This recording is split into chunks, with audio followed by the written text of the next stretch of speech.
अस्सलामुअलैकुम स्टूडेंट, क्या हाल है? ठीक ठाक हो? मेरा नाम सैयद अयान हैदर हमारा और आपका प्यारा सा चैनल रफ़ाई एजुकेशन के साथ आज हम शुरू करेंगे class matric mathematics unit number 18 और एक्सरसाइज हमारे पास है आज 18.4 क्वेश्चन नंबर 1। ठीक है, तो इसमें कुछ थ्योरम्स यूज होंगे, तो बहुत इजी एक्सरसाइज है, कोई घबराने वाली बात नहीं है। क्वेश्चन में लिखा हुआ आपके पास if x ratio y equal है z रेशो w के, तो आप प्रूफ करके बताओ ये वैल्यू इसके इक्वल है या ये वैल्यू इसके इक्वल है। यानी कि आपने इस कंडीशन को, जो क्वेश्चन आपको दिया हुआ है, इसे इस तरह से आपने लिखकर दिखाना है, यानी कि चेंज करना है। तो सबसे पहले आप क्या करोगे, आपको क्या दिया हुआ है? आपको दिया हुआ है x रेशो y। अच्छा, x रेशो y को हम ऐसे लिख सकते हैं, x divided by y is equal z divided by, ratio हटाकर डिवाइड लगा देते हैं। ठीक है, x ratio y is equal z ratio w, ये लिख दिया आपने। अब आप चेक करो कि x और y मौजूद है, x और y मौजूद है, z और w मौजूद है। ठीक है, कौन कौन से नंबर्स हैं? अगर हम चेक करें, x के साथ क्या है, यहाँ पर 4 है, y के साथ क्या है, यहाँ पर 3 है, तो x के साथ 4 होना चाहिए, y के साथ 3 होना चाहिए, z के साथ 4 है और w के साथ आपके यहाँ पर क्या है 3, तो z के साथ 4 होना चाहिए और w के साथ 3। ठीक है, तो अब हम क्या करें, देखो हम यहाँ पे लिखेंगे multiplying both side by x के साथ क्या है 4 और y के साथ क्या आना चाहिए हमारे पास 3। ठीक है, तो 4 by 3 हम इससे मल्टीप्लाई कर देंगे, इस कंडीशन को मल्टीप्लाई करते हैं जरा, तो ऊपर देखो 4x हो जाएगा, 4x हो जाएगा और y जो है वो नीचे। अच्छा, यहाँ पे डिवाइड में 3 है तो यहाँ पर डिवाइड में y है, तो ये हो जाएगा 3y इक्वल, ऊपर 4 है तो 4 मल्टीप्लाई कर जाएगा z से, तो ये हो जाएगा 4z और 3 मल्टीप्लाई कर जाएगा w से, तो ये हो जाएगा 3w। इतनी बात तो समझ में आ गई। ठीक है, ये वैल्यूज आ रही हैं आपके पास 4x 3y 4x 3y 4z 3w, तो ये वैल्यू आ गई। अब एक थ्योरम यूज करेंगे हम यहाँ पर, बाय कंपोनेंटो और डिविडेंडो। ठीक है,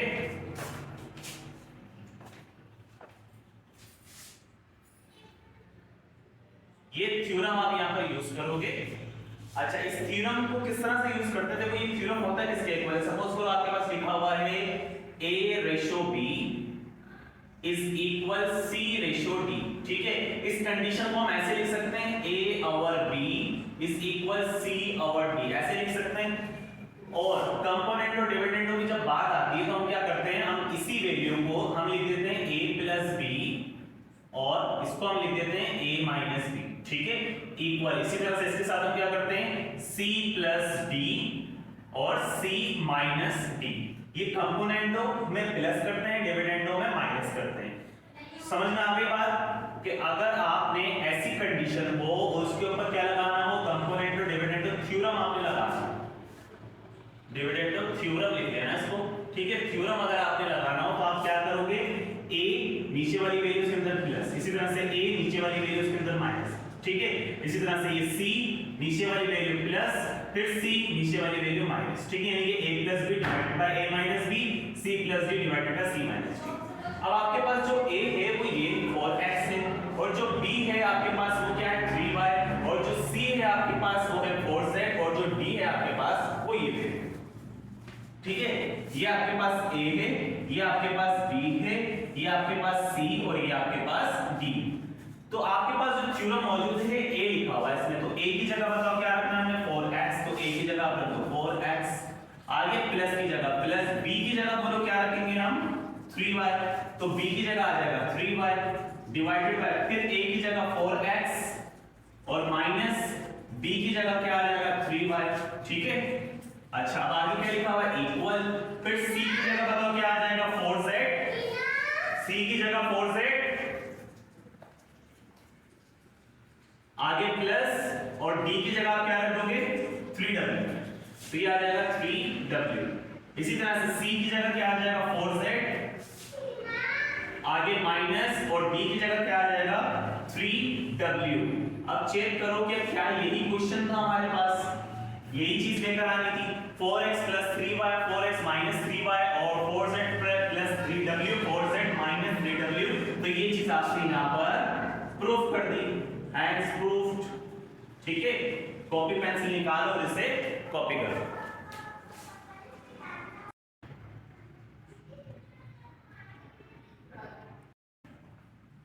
अच्छा, क्वेश्चन नंबर 2 की तरफ चलते हैं हम। क्वेश्चन तो वही है आपके पास, उसी तरह का क्वेश्चन है, बस ऊपर प्लस आ गया है, ऊपर माइनस आ गया है, नीचे प्लस आ गया है, इतना डिफरेंस है। क्वेश्चन आपको दिया हुआ है x/y = z/w, इसी की मदद से आपने ये वैल्यू निकालनी। तो आपने लिखा ये इस वैल्यू को हम इस तरह से लिख सकते हैं x / y z/w।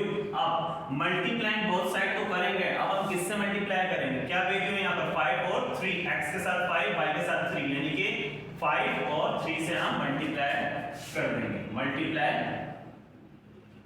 किससे मल्टीप्लाई करेंगे, मल्टीप्लाइंग बोथ साइड बाय 5/3। अब देखो ऊपर x है तो 5x से मल्टीप्लाई होकर हो जाएगा 5x, नीचे 3 है तो 3y से मल्टीप्लाई होकर हो जाएगा 3y। इसी तरह से ये हो जाएगा 5z और ये हो जाएगा 3w। इतनी बात समझ में आ गई। अब वही काम आप कर दो, थ्योरम बाय कंपोनेंटो डिविडेंडो। अच्छा, इसी थ्योरम को हम इन्वर्टेंडो एक थ्योरम लगाते हैं, यानी कि वैल्यू को इन्वर्ट कर देते हैं, रेसिप्रोकल हो जाती है, b ऊपर a नीचे c ऊपर d नीचे, इस तरह से हम लगा सकते हैं। चाहो तो यही लगा लो, चाहो तो क्वेश्चन को सॉल्व करने के बाद। अच्छा, लगाएंगे कैसे, पहले इसी तरह से लेके चलते हैं हम ताकि इजी रहे हमारे लिए। ठीक है, अब आपको पता है a की जगह क्या रखना है हमने 5x, आगे प्लस b की जगह बोलो क्या रखेंगे हम 3y, डिवाइडेड बाय a की जगह 5x, आगे माइनस b की जगह क्या रख देंगे 3y इज इक्वल c की जगह क्या रखेंगे 5z, आगे प्लस और d की जगह हम क्या रखेंगे 3w। इसी तरह से c की जगह क्या रखना है 5z माइनस d की जगह क्या रखना है 3w। क्या आ गया है सब, बिल्कुल वैसे ही नहीं आया। क्या डिफरेंस है, ये वाली टर्म ऊपर आ रही है, ऊपर वाली नीचे आ रही है, ऐसा ही। तो आप यहाँ पर क्या करेंगे, या तो और लिख लेते हैं या तो हम लिख देते हैं बाय थ्योरम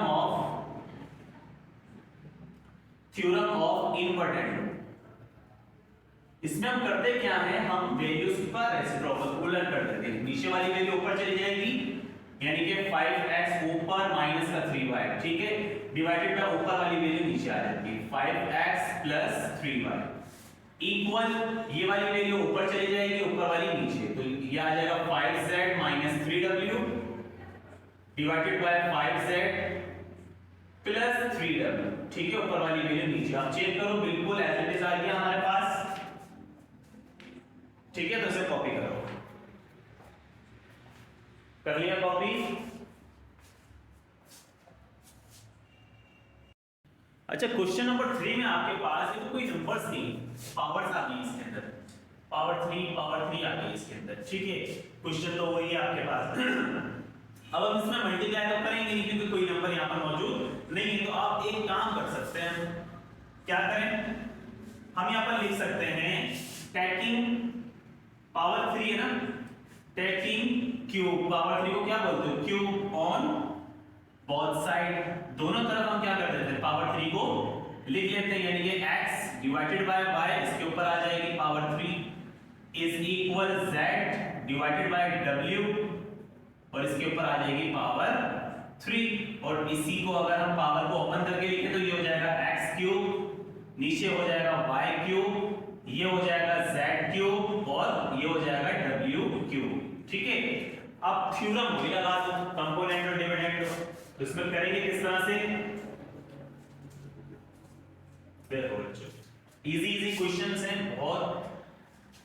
अच्छा, a की जगह आपको पता है क्या रखना है x3 रखना है, ठीक है, b की जगह आपको पता है क्या रखना है y3 रखना है, इसी तरह से नीचे a की जगह x3 माइनस का साइन, b की जगह y3 आ जाएगा, इक्वल की जगह इक्वल, ठीक है, c की जगह क्या आ जाएगा z3, आगे प्लस और डी की जगह क्या आ जाएगा डब्ल्यू क्यूब। इसी तरह से सी की जगह जेड क्यूब, आगे माइनस और डी की जगह क्या आ जाएगा डब्ल्यू क्यूब। चेक करो बन गया बिल्कुल। X cube plus Y cube, x cube minus Y cube, Z cube plus W cube, Z cube minus W cube. तो ये आपने यहां पर प्रूफ कर दिया, ठीक है, ये हो गया आपके पास प्रूफ। चलो कॉपी करो, आगे चले।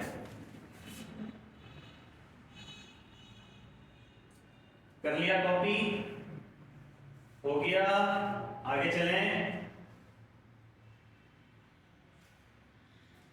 चलो अच्छा, इसके बाद वाला क्वेश्चन आपके पास है क्वेश्चन नंबर 4 में आपके पास लिखा हुआ है 3x plus 2y divided by 3x minus 2y। अच्छा, ये सवाल खुद से कर सकते हो, बस वीडियो को पॉज करो, खुद से ट्राई करो। हो गया, ये सवाल है, दूसरा सवाल आपके पास दिया हुआ है और सॉल्व करते हैं इसको जरा, ठीक है।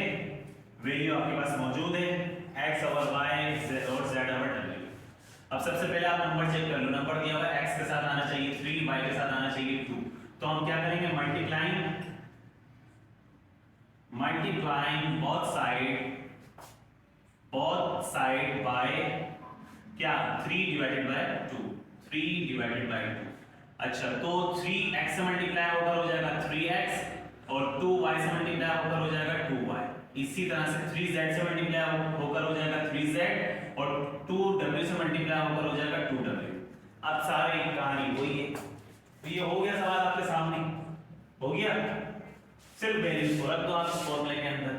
a की जगह बोलो क्या आ जाएगा 3x, आगे प्लस b की जगह क्या आ जाएगा आपके पास 2y। इसी तरह से a की जगह आ जाएगा 3x, आगे माइनस b की जगह आ जाएगा 2y इक्वल c की जगह आ जाएगा 3z, ठीक है, आगे प्लस और d की जगह क्या आ जाएगा 2w। इसी तरह से c की जगह क्या आ जाएगा 3z, आगे माइनस और d की जगह क्या आ जाएगा 2w। चेक करो, बन गया बिल्कुल, तैयार हो गया। तो ये आपके पास आंसर आ गया इसका, ठीक है। आपने प्रूफ कर दिया, प्रूफ करके बता दिया। क्या प्रूफ कर रहे हैं हम इसके अंदर, हम ये प्रूफ कर रहे हैं कि ये वैल्यू हम इसकी तरह से बना सकते हैं और हमने यहाँ पर बनाकर दिखा दी, ठीक है। कॉपी करो इसे।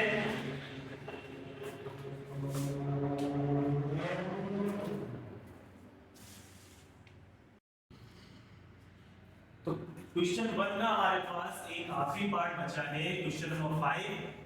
अच्छा, x ratio y is equal to z ratio w को आपने इसके इक्वल लेकर आना है, ठीक है।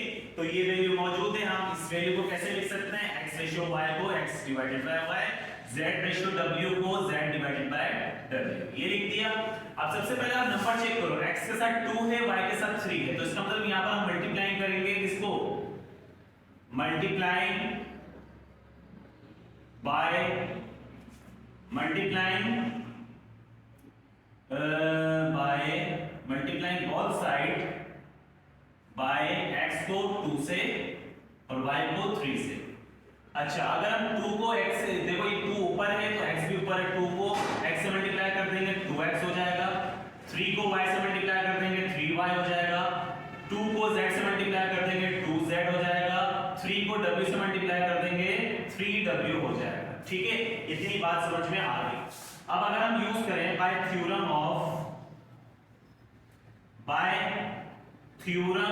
ऑफ कंपोनेंटो, ये था और क्या था, डिविडेंड। अच्छा, बहुत से लोग इसको डिविडेंडो भी बोलते हैं, ठीक है, जो अच्छा लगे वो यूज कर लिया। यूज करें जरा, तो क्या था फॉर्मूला, क्या था हमारे पास, a plus b, a minus b is equal c plus d, c minus d। ये अब a की जगह 2x आ जाएगा, ठीक है, a की जगह आपने रखना है 2x, आगे प्लस b की जगह आपके पास आ जाएगा 3y डिवाइडेड बाय, इसी तरह से a की जगह आ जाएगा 2x माइनस b की जगह 3y इक्वल c की जगह आपके पास आ जाएगा 2z आगे प्लस आ जाएगा और d की जगह आपके पास आ जाएगा 3w डिवाइडेड बाय, इसी तरह से c की जगह बोलो क्या आ जाएगा 2z, आगे माइनस और d की जगह आपके पास क्या आ जाएगा 3w।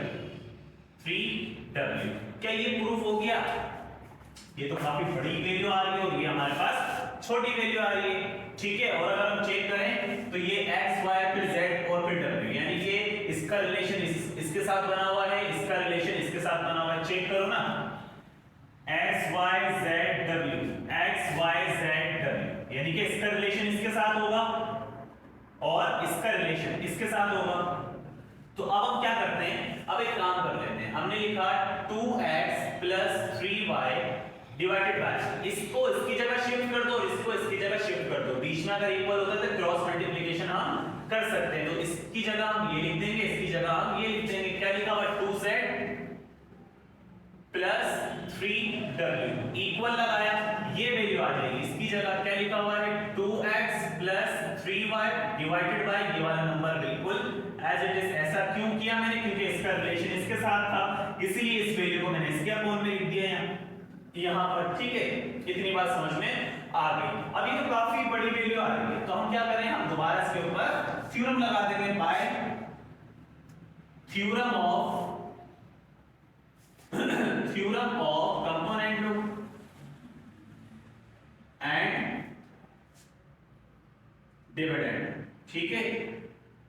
तो ये थ्योरम अगर हम लगाएं, थ्योरम क्या होता है आपको पता है, a + b divided by a - b is equal c + d divided by c - d, ये आपके पास थ्योरम होता है। अच्छा, इतना कॉपी कर लिया है तो रफ करते हैं, फिर आगे चलते हैं, ठीक है। 1 2 एंड 3 चलो। अच्छा, अब क्या करना है, देखो अब a जो होगा ना आपके पास, a जो है वो ये पूरी वैल्यू a, ये पूरी वैल्यू आपके पास a, ये पूरी वैल्यू आपके पास b, ये पूरी वैल्यू आपके पास c और ये पूरी वैल्यू आपके पास d होगी, ठीक है। फॉर्मूला उठाओ, क्या लिखा हुआ है a, तो a की जगह क्या लिख देंगे हम 2x, इसके बाद का स्टेप यहां लिख रहा हूं, ठीक है। a की जगह क्या रख देंगे हम 2x + 3y, 2x + 3y रख दिया। आगे क्या है प्लस b, तो प्लस की जगह प्लस और b की जगह हम क्या रख देंगे 2z + 3w डिवाइडेड बाय, इसी तरह से a - b, a की जगह 2x + 3y आ जाएगा आपके पास, 2x + 3y। अच्छा, आगे क्या है माइनस और b की जगह क्या रख देंगे हम 2z + 3w, ठीक है। अच्छा, इक्वल की जगह इक्वल लगा दो, c की जगह क्या रखेंगे 2x + 3y, 2x + 3y, आगे प्लस की जगह प्लस आ जाएगा और d की जगह क्या रख देंगे हम 2z - 3w, ठीक है।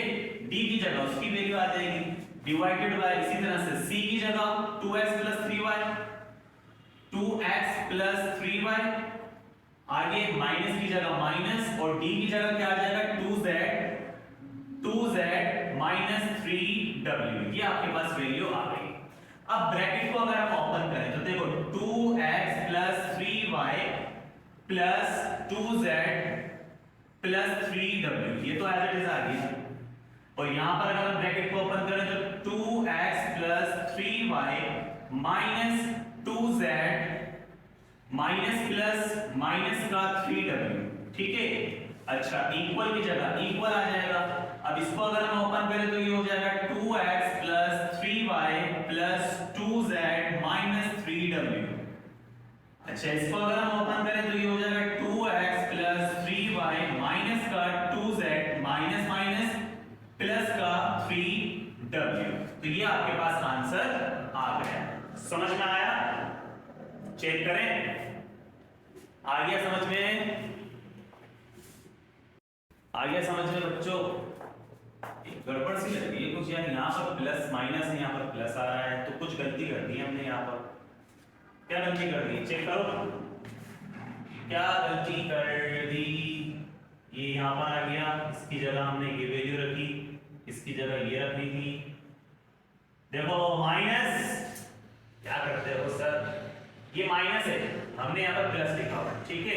तो ये हमने गलती यहाँ पर कर दी थी, यानी कि यहाँ पर हमने प्लस लगाया हुआ था, तो ये माइनस का था यहाँ पर। अब चेक करो जरा, चेक करें दोबारा, ये किसका था, माइनस आएगा यहाँ पर, ठीक है, माइनस, यहाँ पर भी क्या आएगा, माइनस, ठीक है बच्चों। अब देखो इसकी जगह यहाँ पर क्या आ जाएगा, ये माइनस हो जाएगा, ठीक है, ये क्या हो जाएगा, माइनस हो जाएगा। अब चेक करें, बिल्कुल सही आ रहा है, 2x - 3y + 2z - 2z + 3w, ठीक है। तो क्वेश्चन समझ में आ रहा है, चेक करो, ये आ रहा है आंसर, प्रूफ कर दिया आपने, ठीक है भैया, ये आपने प्रूफ कर दिया, तो आप यहाँ पे लिख दो हैंड्स प्रूफ्ड, प्रूफ कर दिया हमने, ठीक है बच्चों। उम्मीद है क्वेश्चन समझ में आ गया होगा, बहुत ही इजी क्वेश्चन था आपके पास। तो पार्ट 1 हमने इसका कंप्लीट कर लिया है, समझ में आ गया है, तो उसको कॉपी रख करो और वीडियो को शेयर करो, चैनल को सब्सक्राइब करो, दुआ में याद रखना। मिलते हैं इंशाल्लाह नेक्स्ट वीडियो में। अल्लाह हाफिज।